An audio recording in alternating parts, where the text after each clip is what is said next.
our capstone project, like the end of the year, the project you do, we built a air hockey table machine. So it used the camera, it used AI, and it used projectile like vector calculation, and we had built like an arm, and so it would move and play air hockey against you. Oh, that's awesome. And we won. Yeah, we won first place because it was actually like the coolest thing.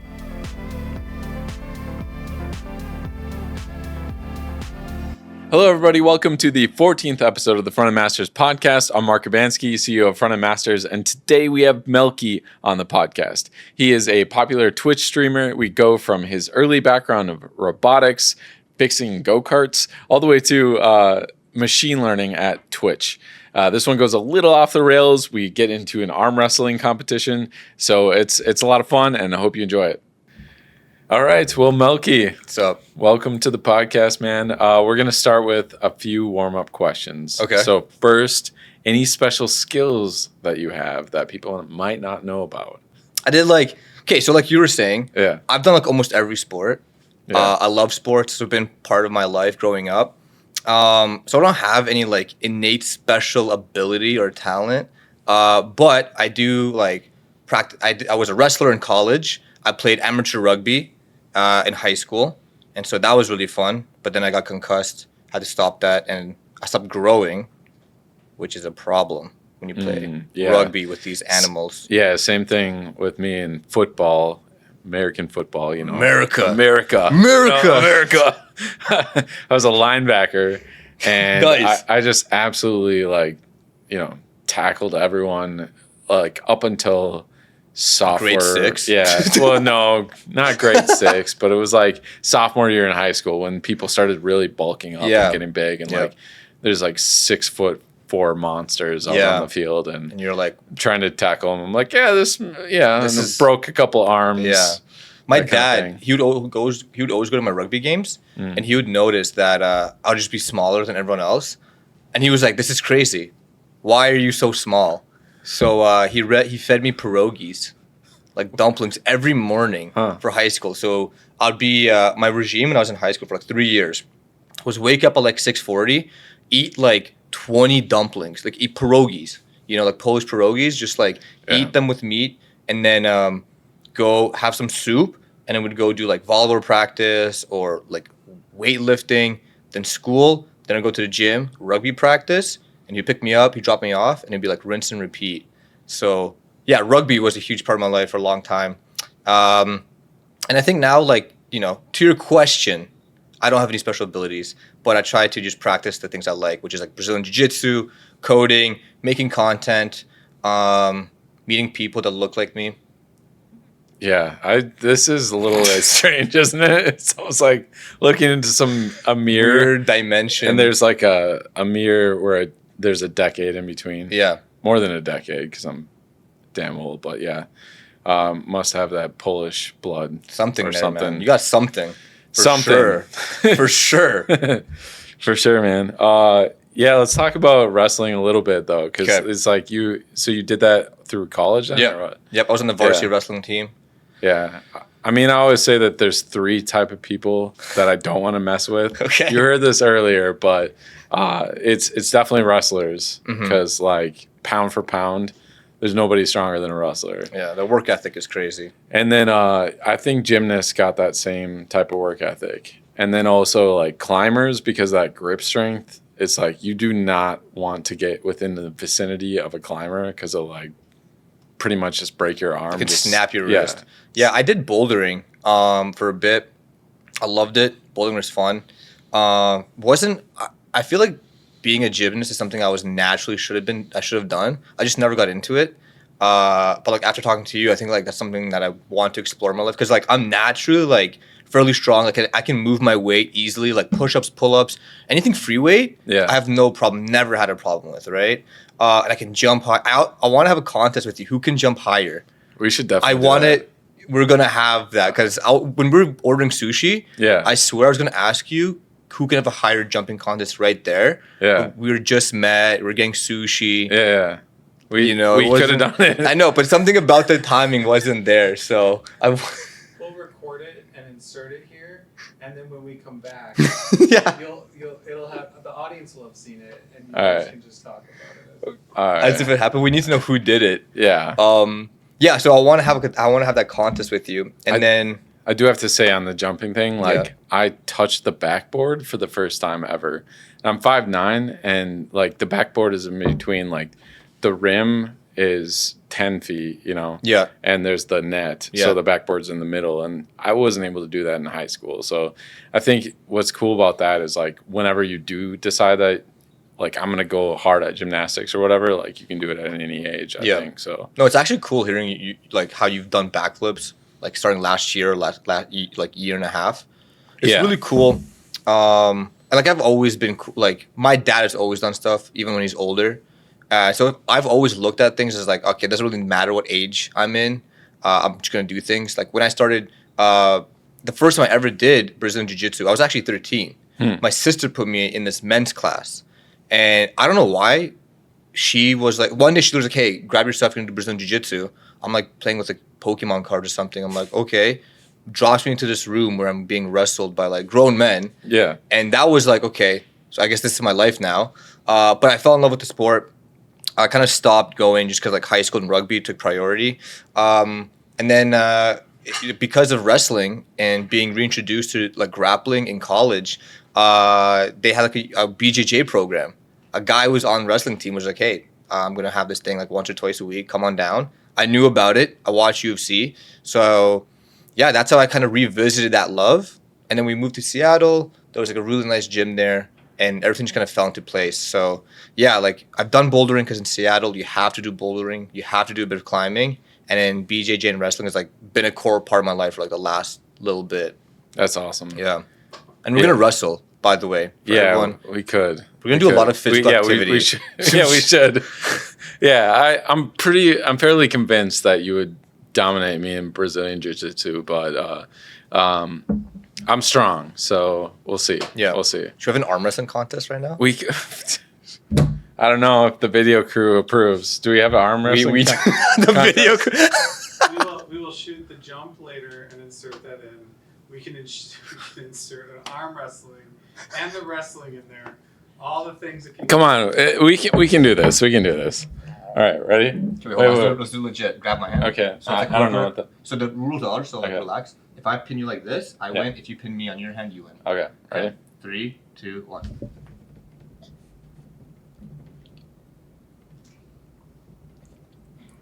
my god, that's gonna be like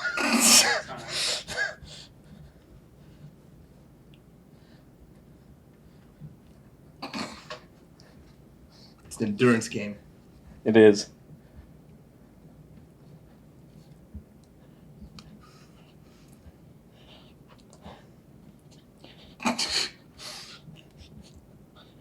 All right, let's go overtime.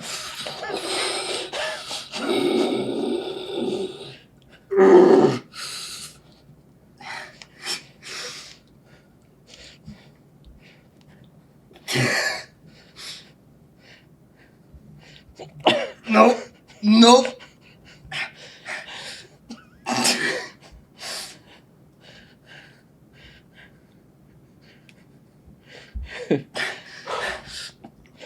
No. Oh, we were we were pretty matched. I'm man. literally sweating. Dude, I am too. That was an endurance game. Wow. Best 2 or 3. Let's recover. Best 2 out of 3. He wants to go again. How about let's get through a couple more questions? Yeah, okay. Back on track. Have some water. Dude, by tomorrow, I'm going to show up with like a cast, a black eye, like all these bruises.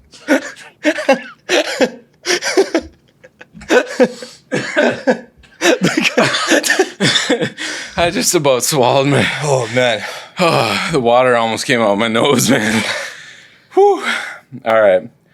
Yeah, I'm legit sweating. Yeah. Nice. You got me. It seemed like the strength was pretty much the same. I think you beat me before you pinned me. If I'm being honest, my elbow lifted right before, like while I was tilting. My elbow was leaving, and technically I lost there. I see. Yeah. So like right at the beginning.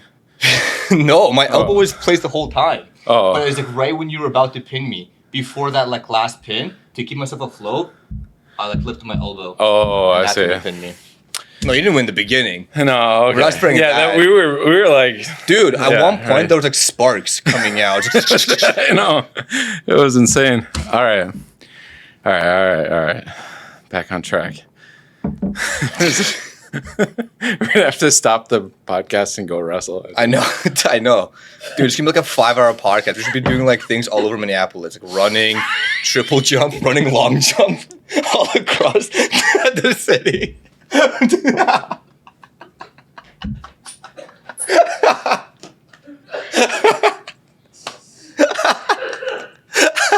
I am so sorry. I am so sorry for.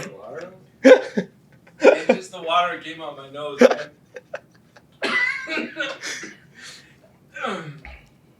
We'll be right back. I'm gonna have to ditch the water. Yeah. I can't drink water. No, when you drink water, I have to just literally stop talking. I can't look at it. I have to just be like this.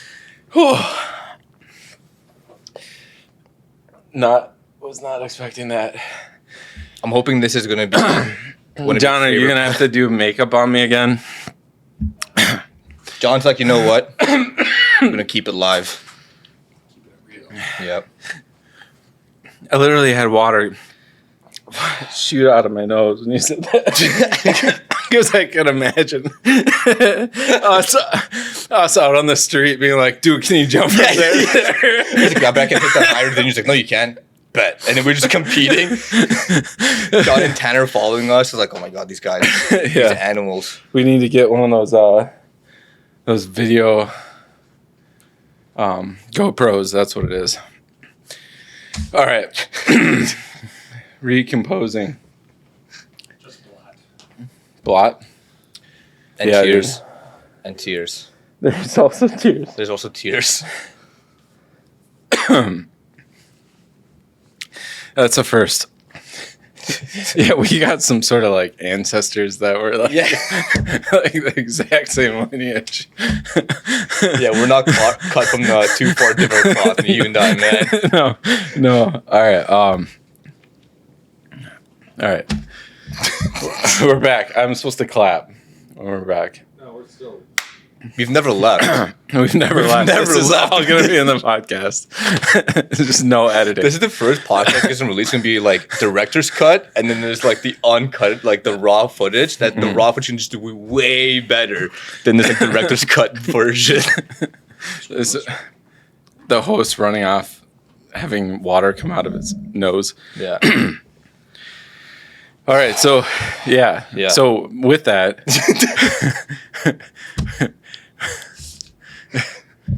All right. So what's your background? Where did you grow up? All right. So I was born in Moscow, Russia. So my parents my mom is from Kazakhstan. My dad's from Russia. They met at university there. They're both engineers. And then basically, you know, with the whole like collapse of the Soviet Union and all that, it just wasn't a good place to live. And my parents had to make this super hard decision to like immigrate. And, you know, it's a very tough thing to do that when you're 40. Like imagine just like uprooting your whole life, leaving your parents, your family, your business, to go to this completely new country. You don't even talk that language natively, right? So they did that to give us like a better opportunity, my sister and I. And they moved to Toronto, and that's home. Even though like I was born in Moscow and my heritage is in Russia, I consider myself a Canadian from Toronto. I rep that city till I die. That's like, for me, it's like no matter what happens, Toronto's home. So how old were you and your sister when you moved over there? I was 4 and my sister was 13 because she's like 9-10 years older than me. So yeah, around that age. There's a big gap between us. I just grew up in Toronto, went to like school there.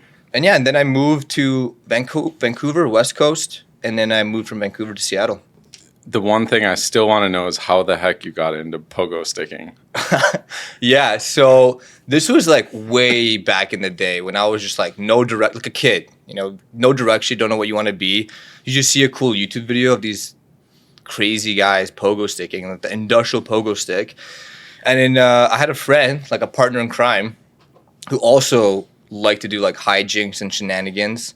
And we were both like, oh, let's do pogo sticking. We don't do anything with our lives. And so we got pogo sticks. We didn't get the industrial ones. We got kind of those like generic, like, it's like a T-shaped pogo stick from like Walmart or something. And we were just like jumping on the side of our streets, like jumping from like sidewalk to bigger sidewalk. Be like, oh man, that was like the coolest thing, like spinning the bar a little bit. And then, yeah, it all stopped when like my friend hurt himself. As do most fun things in life. Yeah. My friend like bucked his head on like the bar, busted his tooth, and his mom was not happy. I bet. And that was the end of pogo sticking. That was the end of it. That was the end. Who knows? I could have been like the next Tony Hawk in for pogo for pogo sticking if that didn't happen. Pogo Hawk. Pogo Hawk, you know?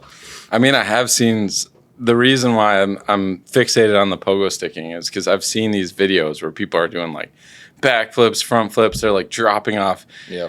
I mean, it's wild what those guys can do on pogo sticks. So dangerous. It's like any extreme sport, kind of like skateboarding, even rollerblading, scootering. I think skateboarding is like the more mainstream out of the extreme sports, like BMXing. Sure. Like to do that stuff is like a whole different level of just like gnarliness. No helmet, hitting rails, like it's just there's so many elements that are playing against you. So if you're a professional in that, it's like you are like the top of the top. Absolutely. Yeah, I definitely skateboarded for a while there, and I think the biggest trick I did was a 180 over an 8 stair. That's actually pretty sick. Yeah, that's actually like no joke. Yeah, we should have you don't have a skate battle. Well, that I know I'm not good at. Oh, you're not good at flat ground? Yeah, well, I try to pick up skateboarding a little bit recently, and I can kind of go around. But the thing is, when I did like all of my skateboarding, I was like 140.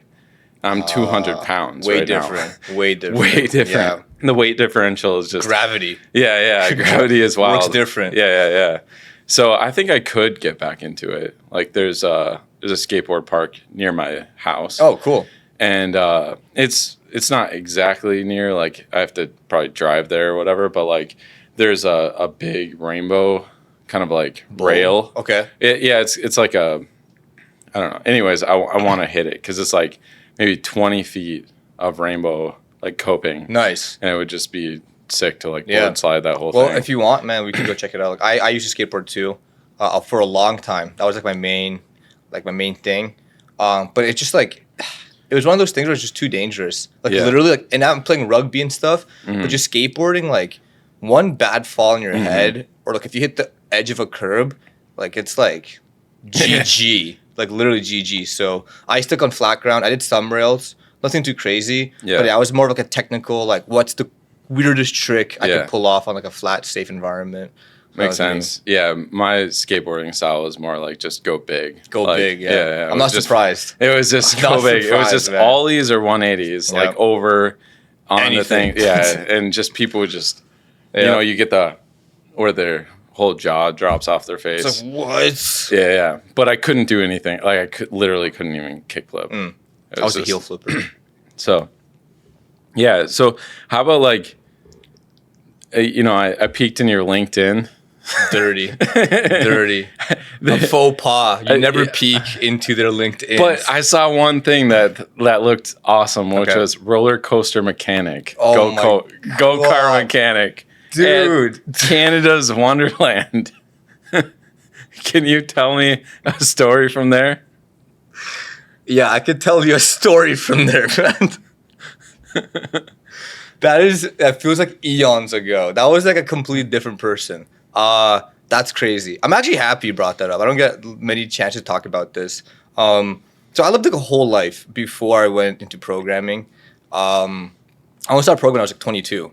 And so the Rollercoaster Mechanic, the go-kart mechanic, was literally my first like big boy job, where it's like I'm actually like waking up early, like getting into like this like just grungy environment, man. Like people are smoking cigarettes left, right, and center. There's like it's just like from I think I was 19, and that was like a world changer to me. Like because I used to work at like a frozen yogurt spot. That was my high school job. I'd serve people frozen yogurt. And then that was like a nice, cozy, like whatever, like a job. But this Rollercoaster Mechanic, that was like, you're going to get your hands dirty, you know? So, I got into Canada's Wonderland. The shifts were 4 a.m. to 1 p.m. And I worked on the roller coasters.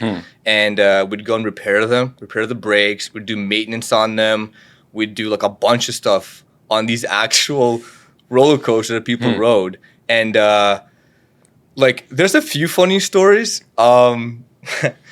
One is we worked at this go-kart shack. And it was like, they just like let a bunch of like 19-year-olds run that shop, right? So I was lucky to be one of those 19-year-olds. I got to just make go-kart, work on like Honda Civic engines that we replaced on these go-karts, run them. And you get bored, like especially like before the park opens and there's not a lot of repairs to do, or like even it's a slow day, you get kind of bored. Yeah. So, and you're also in an environment with lots of equipment and lots of things that can combust.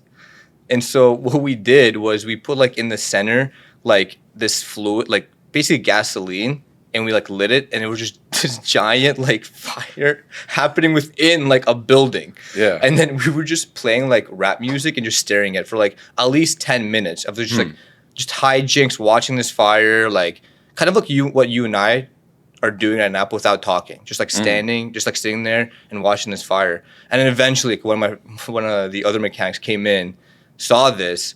He thought we were like, you know, high off the lack of ventilation. Yeah. And so he was like, oh my God, are you guys okay? I was like, yeah, we're totally fine. We're just watching this fire. And then obviously you can't be lighting fires inside. Yeah. So yeah, that's a story from the go-kart Especially when days. there's also lots of flammable things around that it. Yes, that is also a factor. Lots of like engines with gas caskets, spark plugs, literally everywhere around you. And so yeah, lighting a fire, there's no fire extinguisher. There's no fire extinguisher. Yeah. Just ventilation. And yeah, so.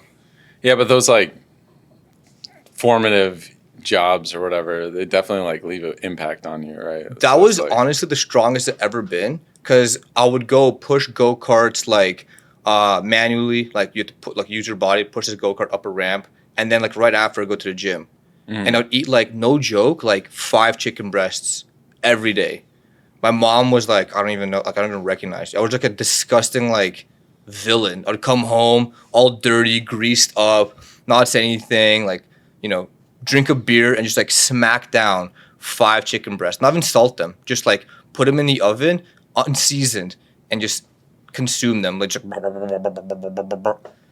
and so that was like a metamorphosis in my life. I think that really showed a different side of me. Yeah, I think for me it was like working out in the fields. So like I had this job where I would, you know, get up really early, like 4 a.m, get out to the bus, and they would like ship us out to these fields, like cornfields. What were you doing, dude? Detasseling. Okay. Corn detasseling. Well, picking rock. So in the early season, you gotta pick rock. Okay. Just getting the rocks out of the field. Okay. And so they can plant the stuff, and then we'd get. You just pick like the tassels off the corn so they can do their thing or whatever. So they would put you in a bus. Yeah, they would drive you somewhere. Yeah, a bunch of kids. Yeah, and pick up rocks and nice. like detassel, and then I eventually got promoted to roguing, which was like you get like a hoe and nice, you have to dude. like cut out the corn that didn't like make it or whatever. Okay. So it's like I don't know. It was interesting. Yeah. But it was get up early, lots of, you know, you're in the sweat sun and manual labor and stuff like that. So yeah, those leave an impact on you. For sure. Like, that was just one of those, like, and it paid really well. Like, I won't lie. For that time in my life, I was making a lot, like, I was making really good money. You know, the company there took care of me. The guys are all good. But it was just like waking up early. You have to go to bed early, right? And like all my friends would go out. Like, you have to work Saturday and Sunday because that's when the park opens. And it's like 7 days on, and you get 3 days off. 7 days on, 4 days off. And it's just like, you know, I could do that maybe for a year or two as like a younger, just whatever. But now that like my time is more valuable and my energy, and I want to conserve my energy, it's like a tough trade-off to go back, you know, especially with the skill set I have now. So the only other thing I pulled off your LinkedIn is that you went to college, and this is the craziest degree I've ever heard. Mechatronics, robotics, and automation engineering. Yeah. Like, how did you choose that, or how did you get into that? Yeah, so that is my bachelor's. So I have a bachelor's and a master's. My master's is actually a master's of engineering in AI, and my bachelor's is a bachelor of mechatronics engineering. And so how I got those was actually started mechanical engineering, and that mechanical degree is actually what got me my gig in Wonderland, being a rollercoaster mechanic. Yeah. And that was like an internship. And so I realized, okay, like this is kind of like what the industry would be in if I was a mechanical engineer in this area. And I just thought it was a little, like, not to like throw shade, but I was noticing how much like software technology in particular was like evolving. Because back then that's like where we saw the boom in like really good like apps on your phone, right? Like Instagram had just maybe come out or something. There were like other apps like Yik Yak, Snapchat that really took over. And I was like, wow, there's like a huge like boom in people using apps, because I'm one of them. And not a lot of people my age are talking about like mechanical engineering and like, you know, building like these older systems. So in year 3, they allow you to like kind of choose what branch of engineering you want to go deeper in.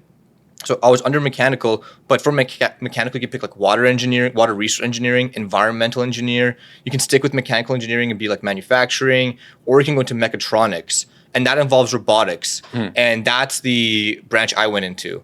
And I have like our capstone project, like the end of the year, the project you do, we built a air hockey table machine. So it used the camera, it used AI, and it used projectile like vector calculation, and we had built like an arm, and so it would move and play air hockey against you.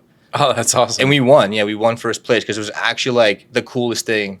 I have a video of it I could show you. Yeah. Dig it up. But yeah, it was like people would come in, would have a display, they would play air hockey, and then we'd have like this entire mechanical system reacting to where like the camera is picking up the puck and calculating where it's going to go, and it will just like play air hockey against you. That's sweet. Yeah. So that was mechatronics. Does that table still exist somewhere?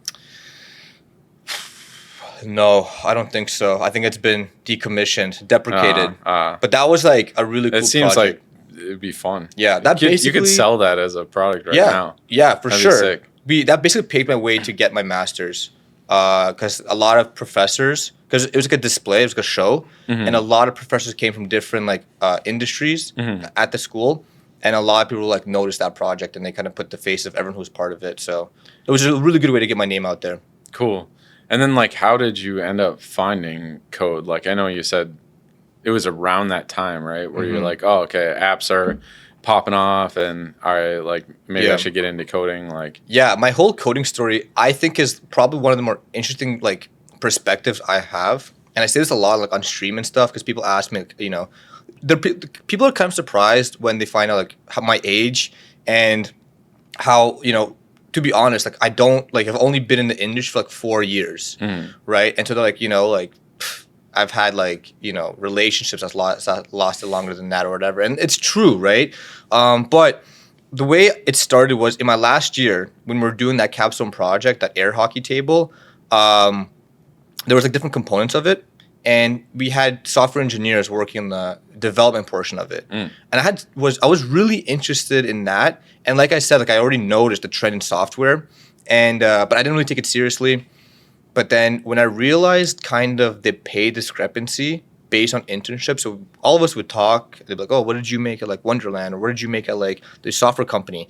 Like they would be making like, not even joking, like 10x what I'd be making. Wow. And I was like, okay, like that's a huge problem. Like that's like, I feel like I should be able to make that money too, right? Because I know these guys, like I'm totally as capable as them.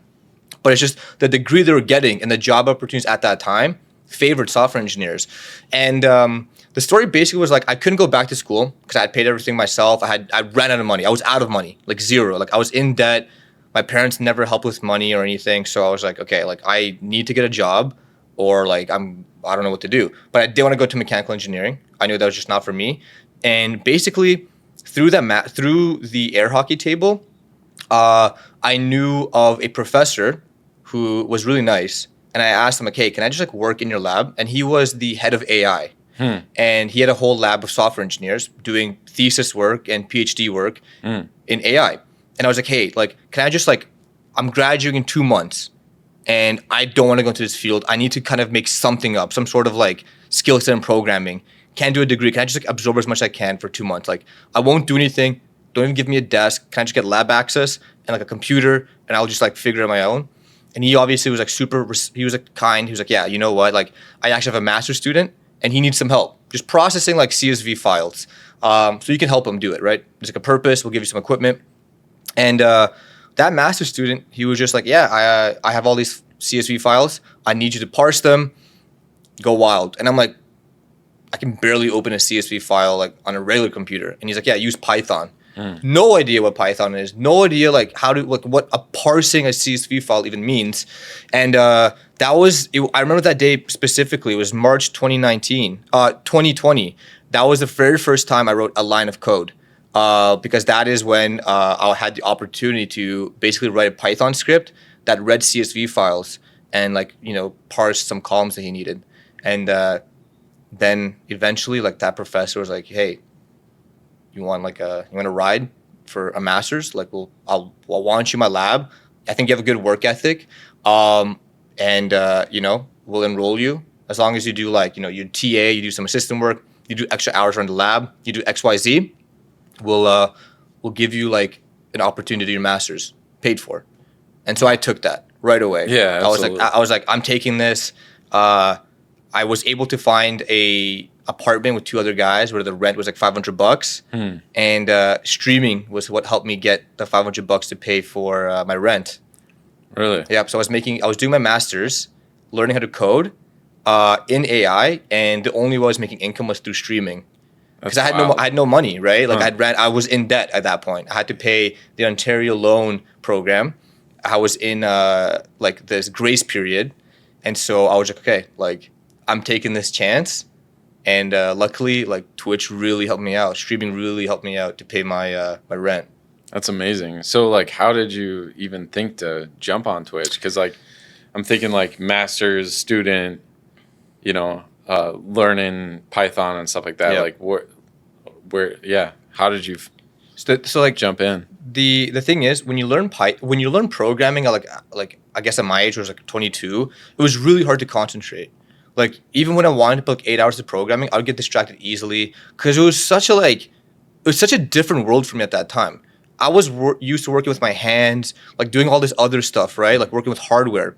Like writing software was just so unnatural to me. Like I always tell everyone, like I'm not a natural programmer. I'm the furthest thing. Like everything about me resists programming, but I just like stubbornly like force myself to stick with it. And so I would like literally put 8 hours as much as I can to programming, but I would just get distracted. Like I wasn't disciplined. And I went on Twitch, I think because I was just frustrated, right? And I saw that people were streaming themselves program. And I was like, this is perfect, not in the sense that I'm going to become a content creator, but in the sense of if I get a few people watching me, they're going to expect me to code, right? Because if I'm streaming software engineering, programming in the programming channel, but I'm like watching a YouTube video or whatever, they're going to hate that. And so like, okay, if there's an expectation, I can kind of use that to force myself to add extra hours into programming. So during the day, I would do like all of my master stuff. I did like 8 courses in one semester. Like it was like the most grueling time of my life. And then from 10 to 2, I would stream. And that just picked up steam. Like that was it. Like really. That's super cool. Yeah, that's like I know a few people in the industry who've said this, where it's just like a tool against, I don't know, the like ADD. It's like they're talking about the code, I'm writing code, and so it's like now I can just focus on my thing. And something about the live streaming aspect like allows them to like be far more productive. And it was a different live streaming back then. It's still such a new category, but back then, like everything looked different. Like live streaming now is way different than it was before, and there's a few components to it. But like back then, especially like when I had like a lot less people watching or interested in the content, the people who would be engaging would be genuine, like people like giving me advice. It's like, oh, like I see you're struggling with like how to iterate through an object or like a list of objects. Here's a really easy like one-liner to do it. So I was kind of able to like fast track my progress. Yeah. Because I had like really good viewers interested in seeing me grow. So that's also why like I genuinely contribute a lot of my success in programming, if you can call it that, to live streaming. Yeah. Like I would definitely not be where I'm at without it. That's really cool. I think like obviously I'm way older, so Twitch wasn't even a thing, but like putting my code in public, like so I had a blog and I would just like constantly be publishing there, and like people would in open source and stuff like that, and that's how I got that kind of like mentorship on my code and that kind of thing. But now it's like all wrapped in one. It's like you can publish to GitHub and you can do all that stuff, but then you've got this tool of like a bunch of people can come and watch what you're doing. It's wild. It's wild. And like with YouTube now too, like YouTube videos like showcasing how you build something and then a link to the GitHub or link to your Twitch. It's like, coding content has never been like, this is the best version of coding content I think we've ever, like, that history has ever seen. Like in terms of entertainment, in terms of it being like actually interesting to watch, and in terms of like being able to be viewed by like the general public, it's never been like a better time, in my opinion. That's awesome. Yeah. So what keeps you going then? Like with the like all of a sudden you started this YouTube channel, and you're kind of like you're out there making a bunch of stuff and you keep going with it. Like what keeps you going? I don't know. Like I think I actually don't have a good answer. Like I don't do it for money. I don't do it for I actually don't have a good answer for you. Sometimes I don't know why. Sometimes I get frustrated. Yeah. And like I want to stop. Like I literally tell myself I want to stop making like YouTube videos or whatever, and I just can't. Like I am just. It's like wired into your DNA. Yeah. Of like how you got here. And yeah. It's like I'm cursed. Like I have to keep doing it, man. It's so like there's like I totally feel like if I truly want to stop, I could, but it's not the time. I can't. Like I keep. It's like I don't know. I don't even have a good analogy. But there would be so many times where I would like put so much effort into like a YouTube video, and it would just like flop, like monumental flop. Okay, and it'd be I would reconsider everything. I'd reevaluate every action I took. Like, okay, I'm not cut out for this. It's fine. I can do something else. But then like a week later, I'm back making, recording, editing another video, and it's like this toxic cycle. So I don't know. Maybe there's something in me that's like trying to keep going, but I think one of the most rewarding things is like the people who are like, hey, like you got me into this, or like you helped me get into this. Yeah. That's like pretty awesome. Seeing the comment section, like that's pretty rewarding. For sure, man. Yeah, definitely. I mean, that's why you're here teaching on Front End Masters, right? Yeah. A lot of people, like your stuff, and you're keeping going with it, so that's awesome. Going with it? Get it? Yeah, going. Yeah. Go. I'm teaching Go. So before we get too far into the content creation side, like, what would be your answer to the, like, younger you, or like advice? You know what I mean? Like, getting into things, getting into programming and stuff. If it was like this, because right now I'm looking into me in the future. If I could have another angle or look into me in the past, I would literally tell that version of me to like not take it personally, and which is a weird piece of advice when it's like, would you get into coding? But it's like, don't take it personally. You're gonna get a bunch of people, like even like coworkers, peers, people on GitHub, open source, that are gonna just ragdoll whatever you do. Whatever, like, if you make a pull request, you're gonna get some person who's gonna just say the nastiest stuff. If you're gonna try and make a YouTube video tutorial on something, you're gonna get comments who say the nastiest stuff. The biggest piece of advice I would tell my younger self was like, don't take it personally, and like take it as a business. Take it and just keep going with it, going with the punches. Because I think anyone can do anything, like truly, especially in coding. I think anybody could pick up coding. I think anybody can become skillful in programming. I don't think anyone could be like one of the greats, like an expert, like a true professional. I think that is a territory that I reserve for like really, really special types of individuals who really get to that level of computer science and programming. But anyone can pick it up and drive and change their life with coding. So as long as you like have that motivation, have the discipline, and like don't take what everyone else says too personally, you're gonna be absolutely mint. That's awesome. That is a little bit different because I think, 2 decades ago is when I got into programming or something. And there wasn't that like aspect of like putting something out there and just getting totally like, Annihilated. Annihilated in the comments. It's like, we even launched this podcast and what was the, like, people in general say great things, but the most recent podcast comment, it was like, why do they got Prime interviewed by a wooden plank? Or something like that. So yeah, there isn't that aspect of people are like artful, they're like masterful with their hate. I love it. These That's such days. a like colorful like way to like insult someone. Like, why is Prime being interviewed by a plank of wood, like a piece of lumber, Like, when you told me that, I died, man. That's amazing. So I mean, and what they say, like in 2010 Oracle Office or something. That's what they call this setting. Which we'll upgrade the studio at some point for sure. But love the Oracle vibes, man. Yeah. So then, like, I mean, you've been at Twitch like most of your career, since you got into the like professional world, like right after my master's, I got hired at a startup that they hired me as like their lead ML engineer, and they got acquired, and then I went to Twitch, and I've been at Twitch for almost 3 years now. Yeah, that's wild. So yeah, that's the bulk of your career. Yeah, literally the bulk. Like what I know is mostly Twitch systems. So yeah, pretty much it.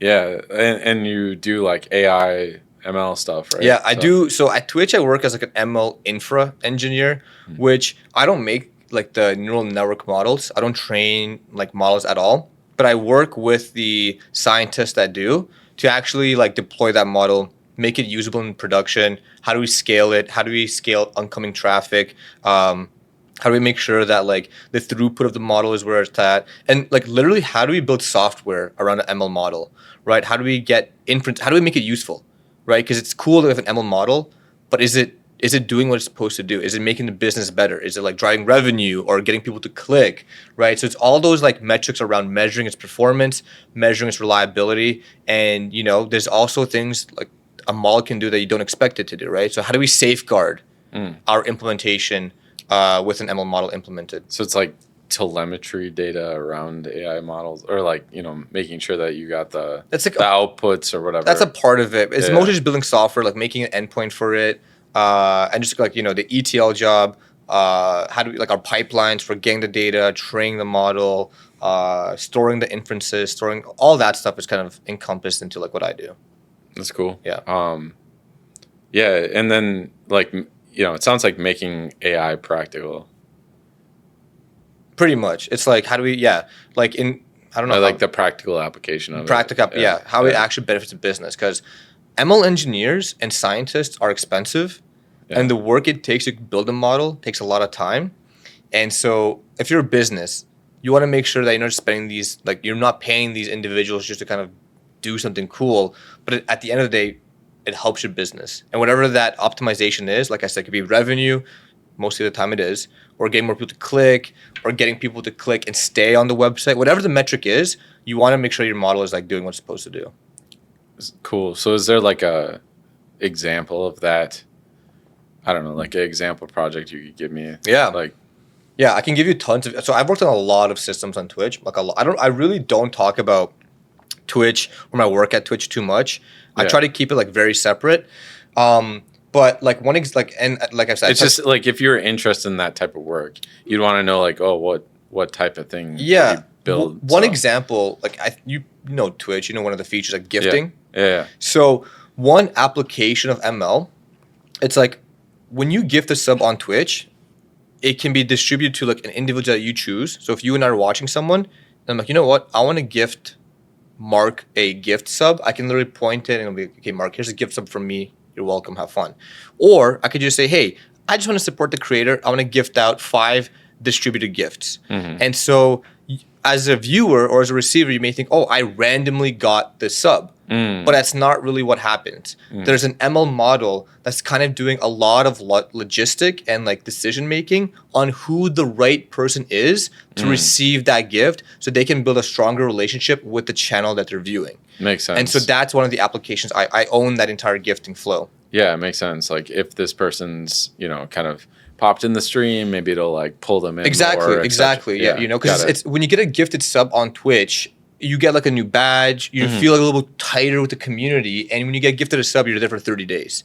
So then it's like 30 days of opportunity to build a stronger relationship with this channel that you may have like stumbled on across, maybe heard of someone else say, and here's a really good chance for you to see like, wow, either I really like this individual or I don't. But that's kind of the logic behind the ML portion in that. So it's not random. It's not just randomly distributed, right? But it seems like it. But there's an ML model there for sure. That's cool. And like, if somebody was interested in that type of work, do you have any advice to them, or like where to get started, that kind of thing? For sure. I think I get this question asked a lot, and I always say like, is the question asking to make models or to do the work around models? And I think that is actually where you should put the effort on deciding what you want to do, because they're very different fields. Some companies, they have like this bridge where the ML engineer does a little bit of both, but I'm always a fan of like depth first, right? And especially if you're entering the industry or field, you should pick what you want to really master before going a bit more breadth, right? That's just me personally.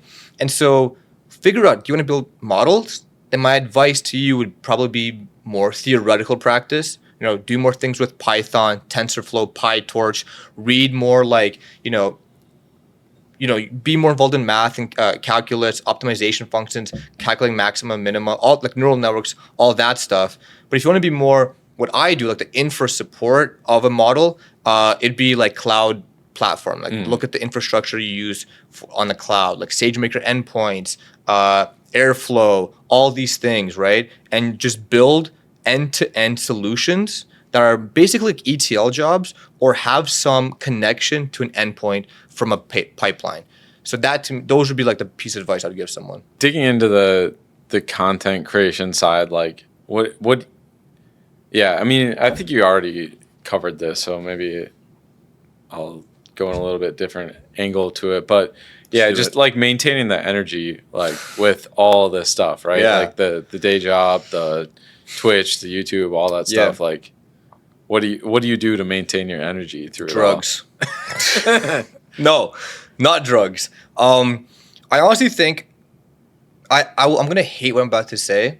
I'm gonna hate it, and when they watch what I'm about to say, they're gonna use it against me.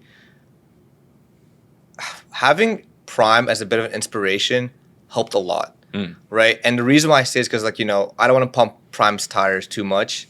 But he is, especially when I first started, he was really there for me. And he kind of influenced my kind of view on content creating and just like overall how much fun you can have doing something like this, right?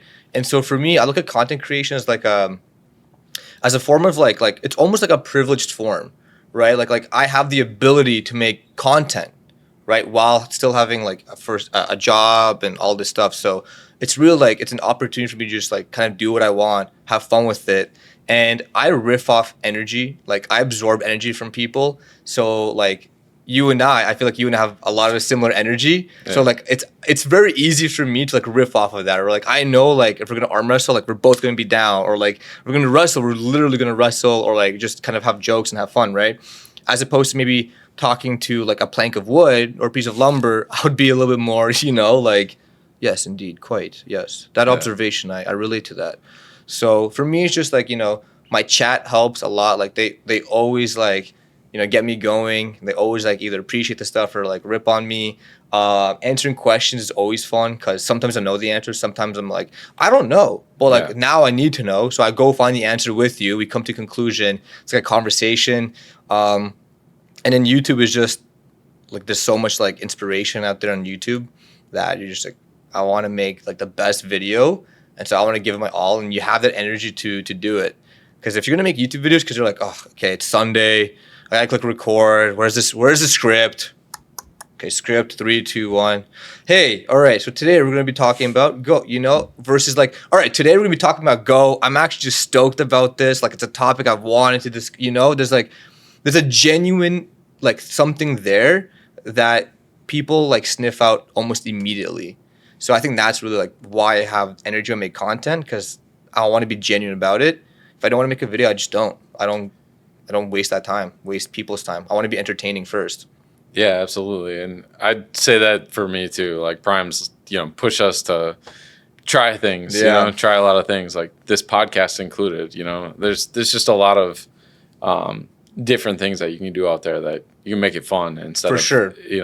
Like it doesn't have to be a slog. And that definitely like message came through with him too. Yeah. It's like you can work hard but like also have fun along the way. That's it. Honestly, it's like you can work hard and you should work hard, especially if you're passionate about something and you want to make something succeed. You have to work hard. Competition's fierce, but like when you have fun working hard, it feels less like a job and more just something like you just, like possess to achieve. So yeah, absolutely. With that, like do you have any like mentors or people you look up to like throughout your career, I guess? Yeah, I mean, in like a core programming sense, I haven't had someone who's like public facing be my mentor and I think that's maybe a good thing. The main mentor I had was my first like tech lead at Twitch, and he really took me under his wing. Like I was promoted twice under him. I went from like as a complete junior, not knowing how to write code at a professional way at all. Never wrote Go. And like he wasn't the most pleasant human being, right? He was not a lot of people liked him, me included. But like that aside, the amount of the technical knowledge I absorbed from him was like second to none, because this dude was talented when it came to coding. So he's definitely one of those mentors that really helped me like understand what's involved in writing good software. And then for content, like Theo and Prime are the two main people that come to my mind when it comes to like tech creation, tech content building, the intricacies that comes in with building a piece of content is so different than click and record, slapping a generic thumbnail, maybe doing a few cuts here and there.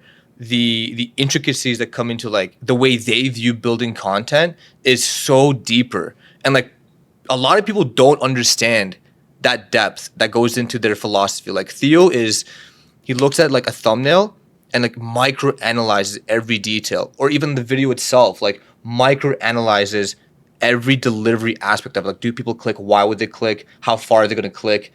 All this stuff. And same with Prime. Like they're so meticulous with their process of content creating, and it really opened my door of like, there's a way to take it seriously and think about things in like a very formal way when it comes to building content. So could you give us like a snippet of like a lesson learned? Yeah, that sticks with you. Yeah, 100%. It's actually clear as day on my YouTube channel. Clear as day. If you open my YouTube channel and you scroll all the way to my first, I think it was like 13, 14 videos, they look so different in terms of just how they look on like the thumbnail menu.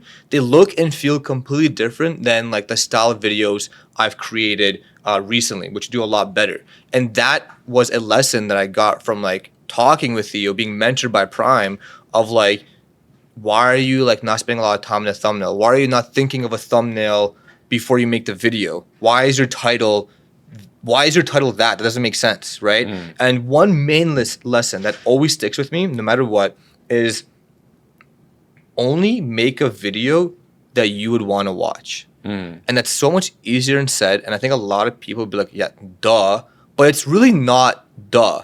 Like I was making videos because I thought that's what people wanted to watch. Like, oh, like these 5 skills got me hired at whatever, or like these 5 things got me this amount of salary.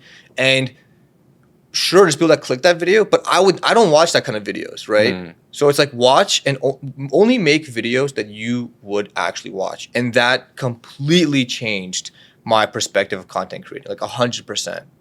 Yeah, I think it was mentioned in a previous podcast, but it comes down to like make art for yourself first. And like you are the audience first. Yep. And then like people will come into that and enjoy it. And if it's a really like an accurate reflection of art that you like people will like it. Absolutely. 100%. And like, yeah, so that was one of the main takeaways I've had in like growing as a content creator. Cool. And then, so are you like, you're drinking water. We can cut this. No, keep it. Keep it. Keep everything. Keep everything. Do you have anything on your like horizon that you're excited about? Man, I'm honestly very excited about learning more about like Go. As much as that is like funny to say, but I want to learn more about it. I want to like learn like even under the hood of what's happening with it. I want to build different tooling with Go. So I'm excited to get the opportunity to just like explore it more, explore how other projects were made, like Kubernetes and Docker, like look under the hood of like, well, how did those engineers build that? So those are the things I'm most excited about moving forward. I think obviously like the videos that have coming up and the videos that I've planned are super exciting, but I kind of don't really look at too forward. You know, I kind of live in the now. I think I was way more forward thinking before, and I missed out on enjoying the now because of it. For sure. So right now, I'm just like as stoked can be. Have this podcast with you, like do Frontend Masters. Like this is the now, and this is my future. So I'm just stoked for like the course, the workshop, and seeing what people say about it, and like helping a bunch of people and going from there. I definitely think that's a great way to live because like I have a few series of notes that I kind of live by. Yep. Like one is my like just general manifesto. It's like who I am, like what I want to be, versus what I don't want to be. Yeah. That kind of thing. And I just read it sometimes and I'm like, am I being this, what I actually want to be, just day to day in general. And then I do have like a kind of overall thing that like keeps me in the present with my family and my I have 4 kids and a wife and all that kind of stuff. And so it's like in the business and all that kind of stuff, I have like a whole host of things of like, at least I'm paying attention to the things that are important to me. I'll read through and I'll be like, oh, maybe I need to spend more time with my oldest daughter or whatever. Yeah. But it's still like being in the moment with like also kind of checking yourself. And I think that works for me. It like keeps me in the moment, but also not, what do you say? Like, ignoring responsibilities. Do you journal? I don't journal. No, I don't. I think you would. I don't journal like to a heavy extent, but I write down like kind of like what I want to do today, and then I'm like, okay, do I check mark it? Did I do it? If I didn't do something, why? And it's never like a bad why. Yeah. Right. It's just like, what did I do today? And there's never like a tomorrow entry. It's always like what you do today, and like at the end you can always add like the things that you wanted to do more. And one thing, I forget who said this, but I learned like if you have this like list, almost like a to-do list, but then if you look back and you see that like you're never making effort for like enjoying the moment now, which is like the things you said, like spending time with like your family, your daughters, your dog. If that's never on your to-do, then you're losing track of like what's important for you now.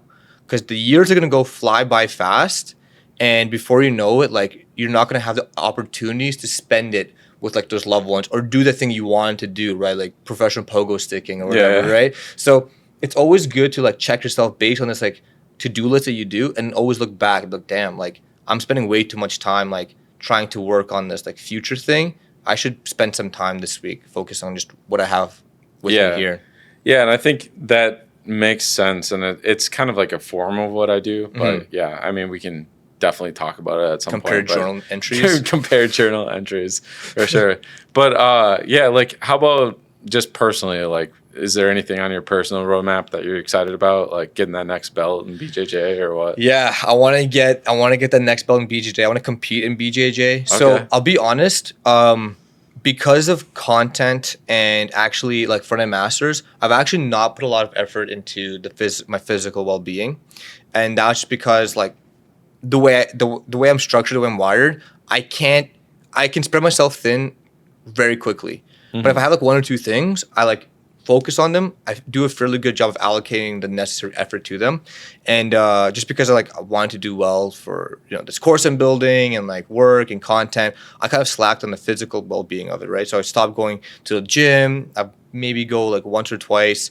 I got an injury in BJJ. Like I tore my shoulder. Ooh. I tore it like the first week of January. I went back in February. I wasn't ready, so I've still been on the shelf for a while. And after everything here, I'm gonna just like focus on that again. Revisit. You and I talked. I've asked you for your blog post where have you maintained your health? How do you maintain your diet? So for me, like one personal goal is definitely like switching gears, less on like a business perspective and trying to build something or like make the best piece of content. I want to do that, of course, but I also want to focus on being the best version of myself physically. Like I want to be here for a long time. Yeah. And I don't want to be 60 and like, coughing and like barely being able to move with like my kid or whatever at that time. I want to be like an active old person. Yeah. I want to be where you are 10 years in the future, arm wrestling and beating a much younger version of me, right? So that's what I want to do, and it takes a step now to get to that level. Yeah, two things on that. One, like my hobby is finding old people who can do awesome things. Nice. So that's like one of my biggest hobbies. Sweet. It's like I actually have a whole host of like, the 94-year-old that's doing gymnastics, like woman, and she's like can move. Dude, did you watch? I'm sorry to interrupt you. No, it's fine. This woman, her name is Diane Nyad. She was 64 and she swam from Cuba to Florida. That's insane. Dude, and it took her 6 tries. Huh. So it took her 7 because she tried it when she was like 25, failed it. And then in 64, right? It's on Netflix. She tried it, failed. Second time, failed. Third time, failed. Fourth time, failed. Fifth time, there was a storm. 6th time, she did it. That's amazing. It's phenomenal. That perseverance to like not give up, and everybody around her after the 3rd time was just saying it's not meant to be. Like Diana, like it's just you're 64. Like you did what you could. You did halfway. She was like, nah, F that. I'm gonna go the whole way. So watching people with that will, that physical power, older in their life is the most motivating thing I look for. Yeah. Dude, absolute same. Yeah. I mean, there's recently I came across a video. It's like 1,000 views. Okay. So it's like the algorithm found it for me. Okay. This gem, and is like a 74-year-old dude that he swings. Like Santa Monica Beach has like all this equipment like rings and stuff, and he swings like big on the ring, so he's like 15 feet up in the air, and he throws like a back layout, which is like a straight backflip where your body's straight, you're taking the momentum, and so he's swinging off the rings full backflip and then lands on the sand like that's just crazy, at 74 man. The knee impact, I know it's sand, but still like and people think, oh, your knees are gonna crumble. Well, not for that guy, because he just kept going. Like his whole, and he was telling these stories about how like people inspired him. There's like he said he saw like an 87-year-old guy just like climb up like no problem, like a 50-foot rope, just with grip strength, just like flying up this rope. It's insane. And so like it's possible. I mean, definitely there's probably a genetic component and all this stuff to it, but these people doing amazing things when they're older for sure. And then the second thing I wanted to say is like the way that I'm looking at it, because I'm struggling with this stuff too as well, with juggling the things that I do. But I think there's like a baseline of fitness that like you can maintain even at your busiest. True. But it's like life to me is always about going in and out of imbalance.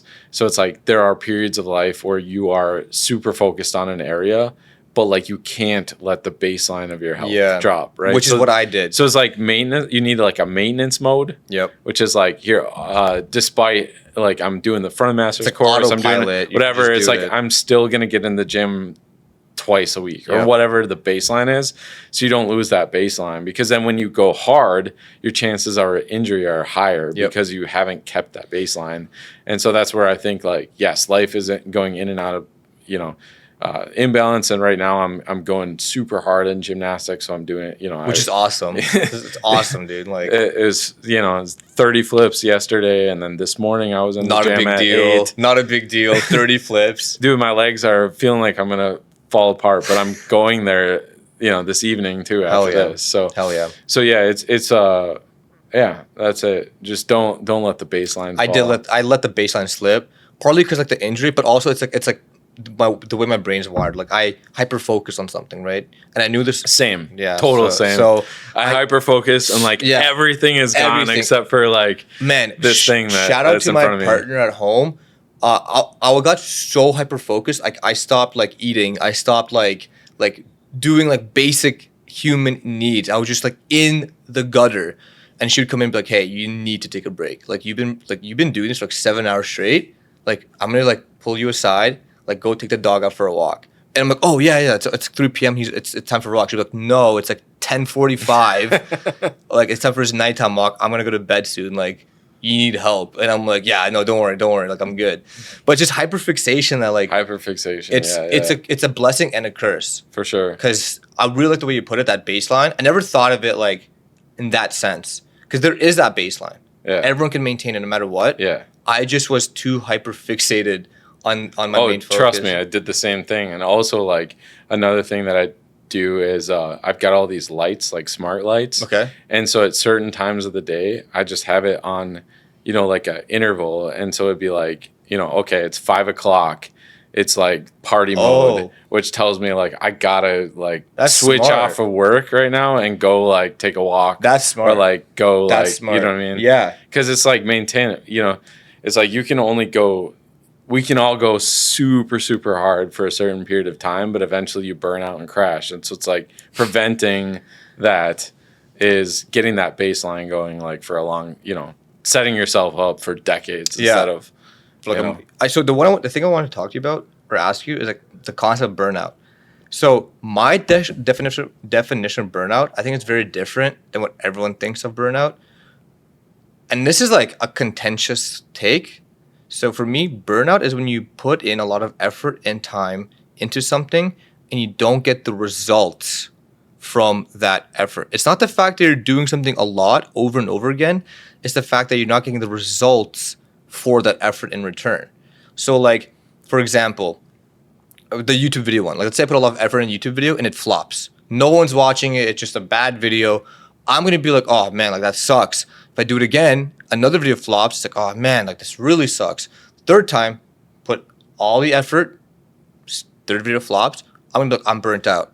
Because I put all this effort. I'm doing everything but this YouTube video. And it's just like flop after flop after flop. Versus the flip side, same effort, but video 1 pops off. Video 2 pops off even further. And video 3 is like trending. Like I'm not going to be burnt out. Yeah. I'm going to want to do more YouTube videos. I'm like, this is absolutely amazing. Like I want to keep making YouTube videos. So for me, burnout's always been like, if I never got burnt out from code. I've never been burnt out from coding. Maybe it's because I haven't been in the industry long enough or whatever, but I've never been like, I can't code anymore. I've been burnt out from YouTube videos and from that same example I just shared, like an analogy, but never from coding. So for me, it's like, if I'm doing something and I just feel like I'm not getting the reward for it, I feel myself slipping into a burnout. Yeah, for sure. I totally agree with that. I think I've only hit like one period of time that was like a classic definition of the word burnout. Yeah. And it was really, really bad because in that case, it wasn't launching YouTube videos, it was startups. And like I put tons and tons of time into a company, and then someone told me that it's basically like that was further along in their career, basically told me that the way that I was going about it is not right. Like I was building this big consultancy, and it was like, and this guy had built, $10-20 million projects where I was building, like $500,000 projects. Yeah. He was years, decade plus like ahead of me. And he's like, none of this matters. Like, no matter how big you make this consultancy, like it's not a product that you own. And no matter how great the code is, like, he's like, which is fine. You can do this for a long time. You can make a lot of other people successful. And you can, make a good living. That's fine. But like, if you want to build something and own it and shape it, like you have to make it yours. And that's what he told me. So then, and from that period, that's when I hit burnout, because it was just like, and I couldn't even open the laptop. Like that's bad. Like I would sleep like 14 hours a day. For real. It hit this point where I was like, okay, what do I actually care about? And for me, that was education. And I was like I realized that I got big projects at 22, 23 years old because like I always like elevated people's career. And I was like, I always taught everything that I was learning.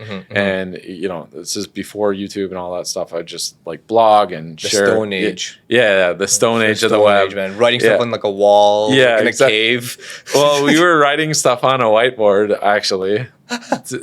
For real. I would like explain like rounded buttons, components on a whiteboard. But so that got me out of the burnout. I was like, oh, this is what I care about. And then I just like, for the rest of my career, focus on education. And now look. Now look. We're here. Here. Masters, baby. We're here. Yeah. It's awesome. No, I know what I'm going to burn. I was like, I sleep more. Like, I'm not a person who takes naps. I'm not a person who watches TV shows. I don't do that. It's like, I need to be working on something all the time.